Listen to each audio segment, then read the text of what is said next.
Вопрос соблюдения правил вылова рыбы у берегов Абхазии по-прежнему остается актуальным. Согласно постановлению Кабинета министров республики, запрещается экспорт свежей, охлажденной или замороженной промысловой рыбы во время путины, за исключением экспорта мороженой рыбы российскими предприятиями. Юридическим лицам и индивидуальным предпринимателям запрещается привлечение к промыслу рыбы иностранных рыболовецких судов с пелагическими разноглубинными тралами, обеспечение контроля за общим количеством судов, принимающих участие в промысле, возлагается на Госкомитет по экологии.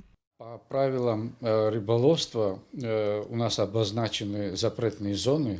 Это на устьях рек, это береговая 500-метровая зона. Вот эти зоны были нарушены. А по нарушению просто зоны они были оштрафованы по 3000 рублей. Это просто нарушение зоны. Такие у нас вот штрафные санкции. Но если на судне, на рыболовецком оказалась рыба, тогда она уже считается в двойном размере от стоимости, специально вот по нашим установленным таксам по исчислению ущерба. Вот по этим таксам на одном из кораблей было 50 тонн рыбы, за что они за ущерб, нанесенный выловленной рыбы в запретной зоне, они были оштрафованы на 600 тысяч рублей. А на другом судне было обнаружено 5 тонн рыбы, за что они были оштрафованы на 60 тысяч рублей. Также есть судна, оштрафованные на 120 тысяч рублей. Очень тяжело капитаны турецких судов, турки, будем так говорить, они с трудом это воспринимают. Очевидно, у них не такие порядки и правила, там по-другому работают. И здесь им чуть-чуть тяжеловато, но мы предупреждали, предупреждения были в несколько раз. Они из зоны не выходили и наоборот начали ловить рыбу. Конечно же, это нас возмутило, и вот вышло из всего этого процесса, вышли вот такие постановления о штрафных санкциях. Нарушители должны оплатить штраф в течение 10 дней и предоставить квитанцию об оплате. Все штрафы перечисляются в республиканский бюджет. Рыбоперерабатывающих заводов в Абхазии всего 9. В целях эффективного использования биологических ресурсов, а также охраны промысловых рыб у берегов Черного моря республики для них действуют одинаковые правила.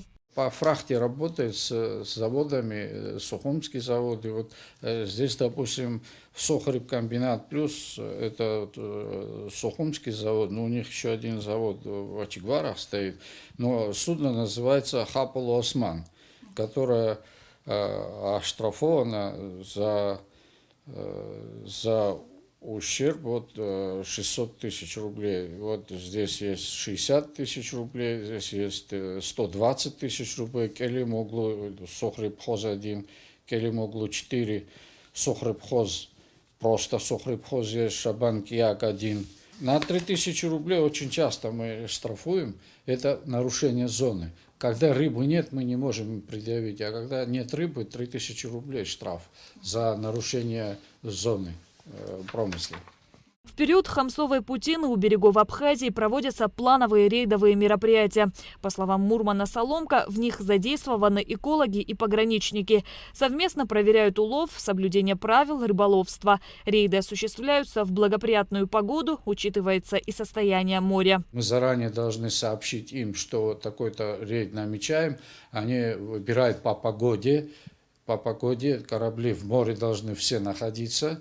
Обговариваем время, или с Ачимчирской бухты выход, или с Сухумской бухты выход.